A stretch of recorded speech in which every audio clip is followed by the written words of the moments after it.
देत कंपटीशन साहेब बाल गईले झड़ जी। नौकरी ना मिलल बीतल आधा उमर जी। नौकरी ना मिलल बीतल आधा उमर जी।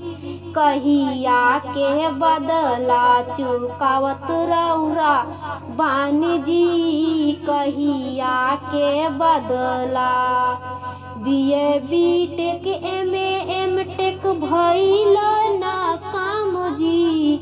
पेट भरे खातिर बेचे चिनिया बादाम जी। पेट भरे खातिर बेचे चिनिया बादाम जी।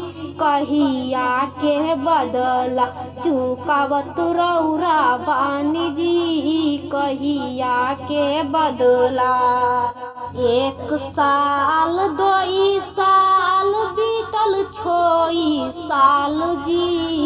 एजी रोजगार पे ठन ठन गोपाल जी। एजी रोजगार पे ठन ठन गोपाल जी।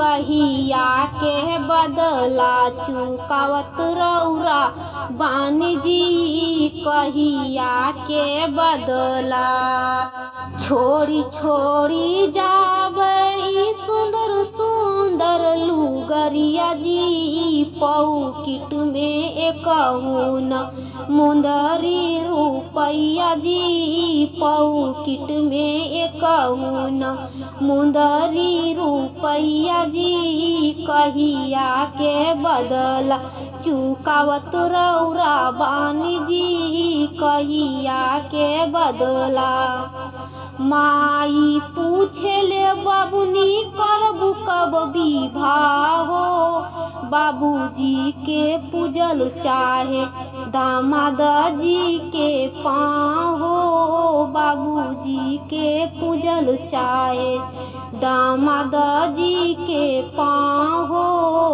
कहिया के बदला चुकावत रउरा बानी जी। कहिया के बदला अखिया की चाहेला भर्ती बहाली के आस जी। रउआ कहेला देखा होकेला विकास जी। रउआ कहेला देखा होखेला विकास जी।